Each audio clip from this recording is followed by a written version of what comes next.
In this video, we're going to learn about the vocabulary of angles. We'll start by talking about the formal definition of an angle.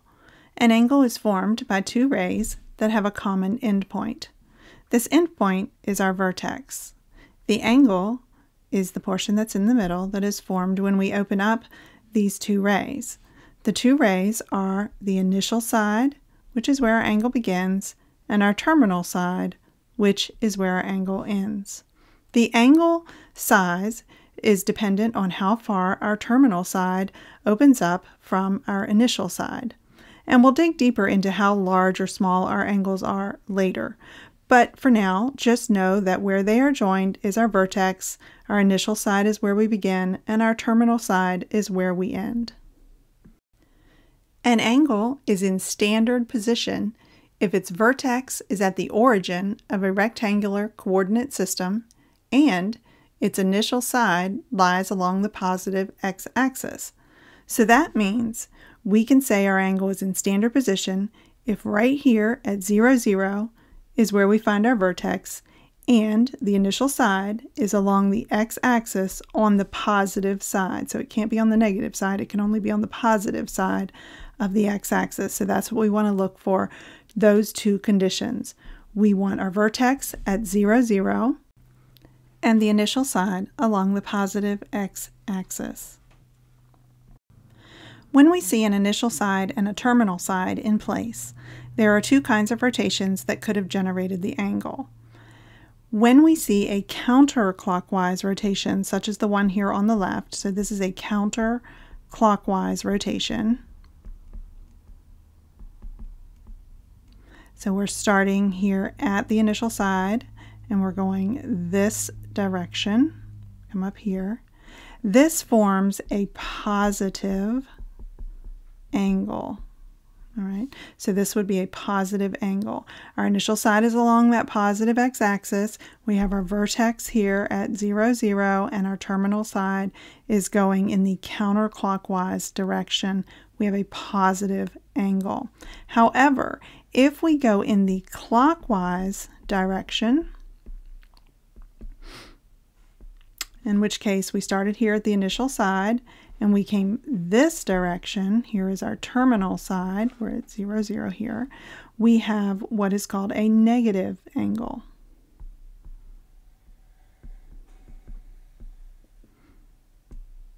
So this is a positive angle on the left and a negative angle on the right. Another special type of angle is called the quadrantal angle, and that is an angle where the terminal side lies directly on an x-axis or on the y-axis. So if our terminal side comes around and doesn't land in one of the quadrants, but rather lands on one of our axes, such as this one right here, this would be a quadrantal angle, or if we landed right here or right here. So an example of a quadrantal angle would be 90 degrees. That would be if we landed right here. Or perhaps we would say 180 degrees. So this one would be 90 degrees, or 180 degrees would be right here. Or if we kept on going right here, this one would be 270 degrees. Let me fix that, 270. So, or 270. So those are just examples of quadrantal angles. So that's when the terminal side lies on the axis.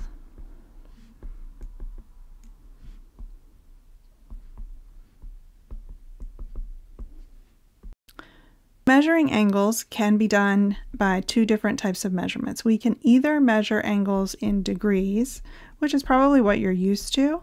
So this will be the first thing we learn about. Or we can measure them in radians. And this is going to be the new thing, I suspect, for you. Radians are going to be something new that we talk about. But we're going to start by looking at measuring in degrees. So let's talk about degrees first. Degrees are basically the amount of rotation from the initial side to the terminal side. We're used to seeing degrees.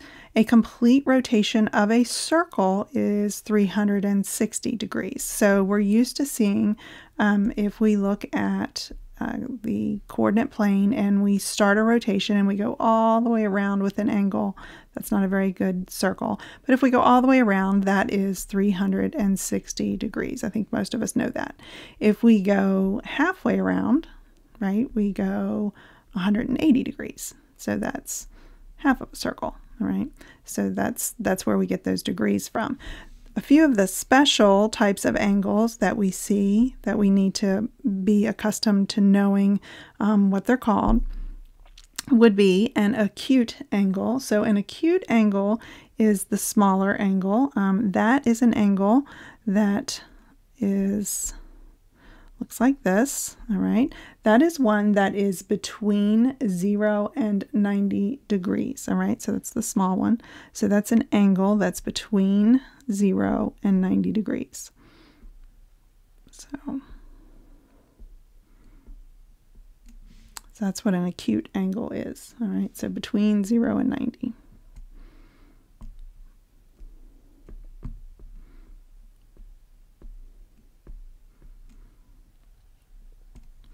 A right angle, and that's symbolized by that right there, that would be 90 degrees exactly.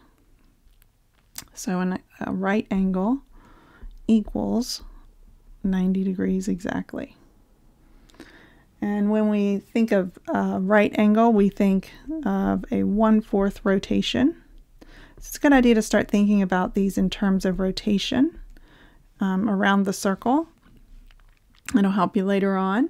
When we think about obtuse angles, these are angles then that break past that 90-degree point.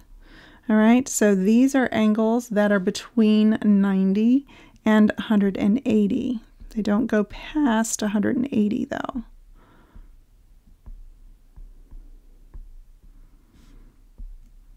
All right, so they're not smaller, but they're bigger than that 180. Or bigger than that 90, sorry. And then we have a straight line, and yes, that is considered an angle, even though it's a straight line. So we have that vertex in the middle, but it goes all the way out. It opens up, so that's 180 degrees. So the straight angle is equal to 180 degrees. And if we think about that in terms of rotation, that's going to be a half of a rotation of a circle. All right, so we go halfway around the circle. All right, so if we think about these angles in terms of rotations, we can think of this right angle as 1/4 of a rotation. We can think of a straight angle as half of a rotation. All right, if we came all the way down and around to here, we could think of it as 3/4 of a rotation. Okay, all right. So the other unit of measure that we can use to measure angles are radians. So an angle whose vertex is at the center of the circle is called the central angle. And the radian measure of any central angle of a circle is the length of the intercepted arc divided by the circle's radius. And 1 radian is the measure of the central angle of a circle that intercepts an arc equal in length to the radius of the circle. So what does that mean? What that means is when this arc right here, so when this arc is equal to the radius, then we have the value of a radian, okay? So when those two things are equal, then we have that radian value, and we can use that to measure the value of the central angle. So how do we do that? So using radian measure, let's consider an arc of length S on a circle of radius R. So we're going to take a look at this general angle here with the central angle. We have an arc here that it has length S, and we have radius R. R is labeled. We can use either R, either one. And we have central angle theta right here, and it intercepts the arc. We will use the formula to calculate. The general formula is theta is always going to be equal to our value of S divided by R radians. And this is how we're going to calculate the value of our central angle. All right, so you're going to want to jot that formula down somewhere that you can refer back to it. And that's going to be our general formula for calculating the measure of that. All right, so let's take a look at an example and see how that works. So let's take a look at this example. A central angle theta in a circle of radius 12 feet intercepts an arc of length 42 feet. What is the radian measure of theta? So in order to solve this problem, we just need to figure out what our variables are and where they go in the formula. So our formula for solving this problem, if you recall, is theta equals our arc length of s over our radius, which equals our radian value. All right, so r is, in this case, r is 12, r is our radius, and s is our arc length, which is 42. So we just need to plug that into our formula and see what we get. So our 42 is in units of feet. We want to make sure we have everything in the same units here, which we do. And our radius is in 12 feet. And we can cancel out our units since we're going to get everything out in radians here. So if I do that division and I grab my calculator and I do that, I'm going to get 3.5 radians. So that's fairly simple calculation there. I just converted that into radians. So go ahead and you give this one a try. Go ahead and pause and work this one out. Go ahead and convert the central angle of a radius of 6 inches that's intercepting an arc length of 15 inches and see what the radian measure is. Unpause and see if you get it right. Okay, in this problem you have an arc length of 15 and a radius of 6. That would have come out to give you theta of 15 inches over 6 inches. Canceling out the inches, we get 2.5 radians. In our next video, we're going to take a look at the relationship between degrees and radians and how to convert between the two of them.